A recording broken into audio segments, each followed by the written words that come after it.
رئيس جمهورية إثيوبيا الفيدرالية يستقبل السفير الإسرائيلي لدى إثيوبيا دكتور أبراهام نغوسي في مكتبه.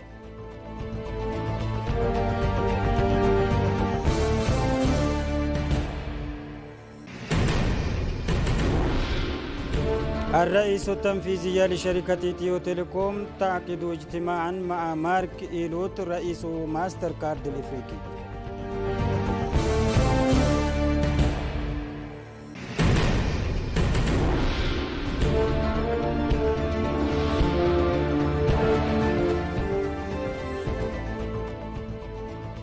مشاهدينا الكرام، السلام عليكم ورحمة الله وبركاته. نشرة إخبارية من قناة هيئة الإذاعة والتلفزيون الإثيوبي نقدمها لكم من عاصمة أديس أبابا.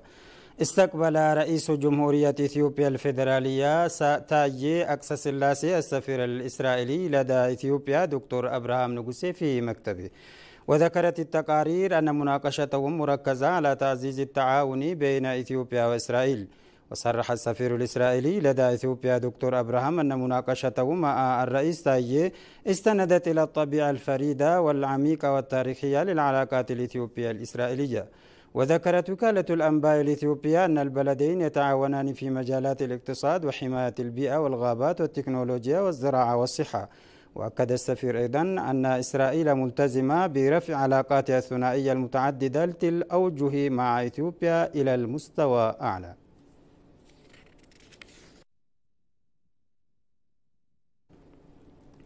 عقدت الرئيسة التنفيذية لشركة إثيو تيليكوم فريهوت تامرات اجتماعا مع وفد من ماستر كارد بقيادة مارك إيلوت رئيس ماستر كارد الإفريقي لوضع استراتيجيات الذي يركز على فرص التعاون للاستفادة من التكنولوجيا وتعزيز الخدمات المالية الرقمية في جميع أنحاء إثيوبيا.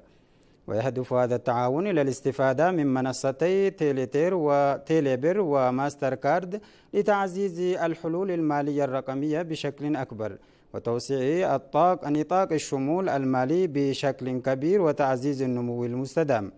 وأكدت فريهوت التزام إثيو تيليكوم الراسخ بهذه المبادرة، مؤكدا أن قاعدة عملها الواسعة وبنيتها التحتية القوية تمكنها من انطلاق العنان إلى إمكانات هائلة لعملائها. ومن جانبه أكد رئيس ماستر كارد إفريقيا مارك إيلوت هذا التوجه، مشيدا بالنمو الملحوظ في قاعدة عملاء إثيو تيليكوم، واصفا إياه بفرصة خصبة للشركات ومؤكدة التزام ماستر كارد بالتعاون. وفي الختام تعهد الزعيمان بتسريع تنفيذ هذا التعاون التحويلي، والذي من المتوقع أن يعزز بشكل كبير القدرة التنافسية لإثيوبيا في الاقتصاد الرقمي العالمي مع تعزيز بيئة مالية شاملة، تعزيز النمو المستدام وخلق الثروة.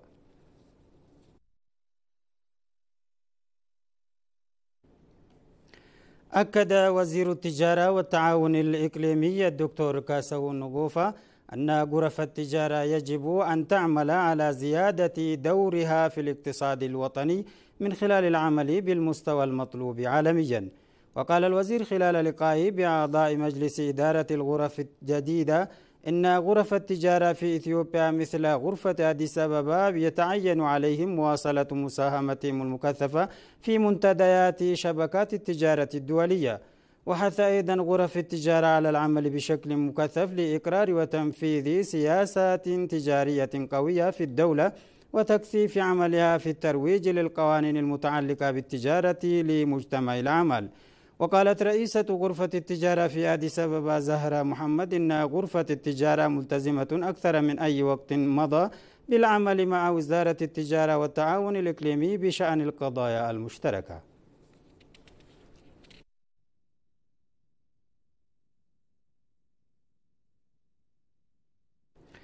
انعقد في لندن منتدى الاستثمار الإثيوبي البريطاني الذي نظمته السفارة الإثيوبية في المملكة المتحدة ومعهد المدير IOD لمجموعة إفريقيا بشكل مشترك. وجمع الحدث قادة الأعمال وأصحاب المصلحة لمناقشة فرص الاستثمار في إثيوبيا يهدف تعزيز العلاقات الاقتصادية بين البلدين. ودعا وزير الدولة للشؤون الخارجية السفير مسكان ورقة الشركات البريطانية إلى الاستفادة من الإمكانات التجارية لإثيوبيا وبيئة الأعمال المواتية والمتنامية التي تخلقها البلاد. وقالت الدكتورة زليكا تمسكن مفوضة هيئة الاستثمار الإثيوبية التي انضمت إلى المناقشة عبر الإنترنت أن الإصلاحات القانونية والمؤسسية الجارية في إثيوبيا خلقت بيئة مواتية للمستثمرين الأجانب. وشارك الاجتماع ممثل شركة تكنولوجيا المعلومات البريطانية كانغول التي دخلت مؤخرا السوق الإثيوبية تجاربهم الإيجابية مع الجمهور فيما يتعلق باستقبال البلاد وفرص العمل المتاحة.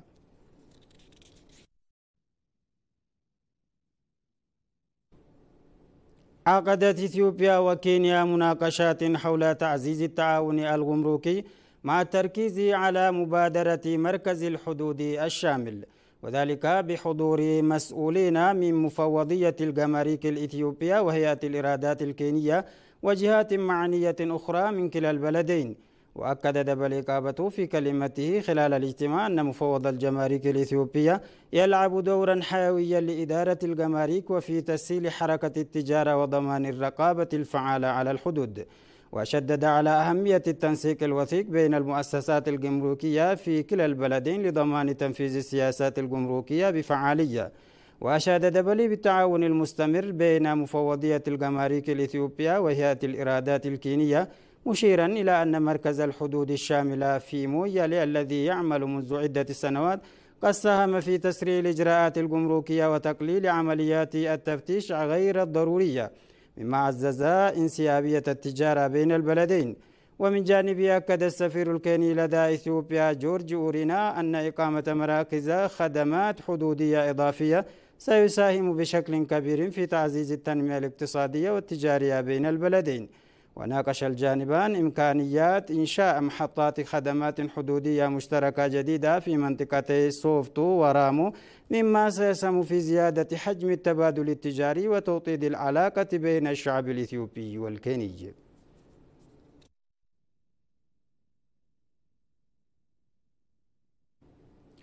تعمل شركة الطاقة الكهربائية الإثيوبية على بناء البنية التحتية للطاقة التي تساهم في النمو الاقتصادي الوطني. وبحسب مدير إدارة الاتصالات المؤسسية بالمؤسسة السيد موغوس مكونن، وقال إن بناء 5 مشاريع لتوليد الطاقة بما في ذلك سد النهضة الإثيوبي الكبير جاري لزيادة قدرة توليد الطاقة الوطنية الحالية إلى أكثر من الضعف.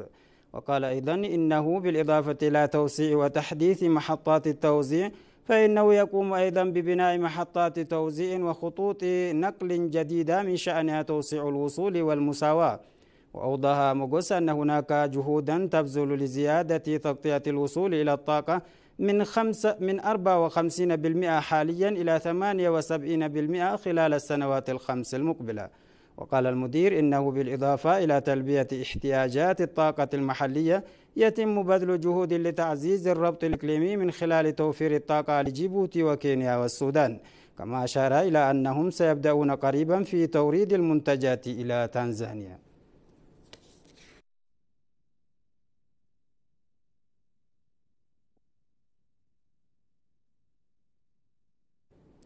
أطلقت حكومة إثيوبيا الاستراتيجية الوطنية للاتصالات والخطة الاستراتيجية المشتركة بين المنظمة الدولية للهجرة IOM لتعزيز الهجرة الآمنة، بالإضافة إلى تحقيق حكومة فعالة للهجرة. وخلال إطلاق استراتيجية الاتصال والخطة الاستراتيجية المشتركة للسنوات ال5 المقبلة عام 2025 إلى عام 2029، أكدت وزارة المرأة والشؤون الاجتماعية إرجوغي تسفاي أن حكومة إثيوبيا لا تزال عازمة على مواجهة تحدي الهجرة. وأشارت إلى أن إثيوبيا تؤكد دائما التزامها بمكافحة الهجرة غير النظامية وتعزيز الهجرة الآمنة والكريمة والشرعية للجميع، كما أن الهجرة غير النظامية تؤدي إلى العديد من التحديات بما في ذلك الاستغلال والاتجار بالبشر وفقدان الأرواح.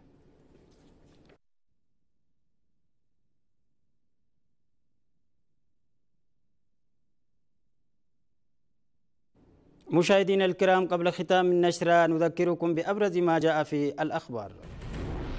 رئيس جمهورية إثيوبيا الفيدرالية يستقبل السفير الإسرائيلي لدى إثيوبيا دكتور أبراهام نغوسي في مكتبه.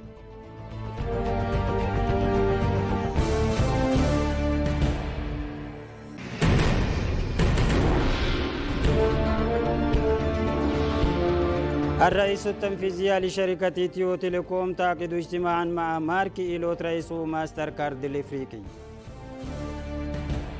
متابعينا الكرام، إلى هنا تنتهي نشراتنا الإخبارية لهذه الساعة. نشكركم لحسن المتابعة. دمتم بأمان الله.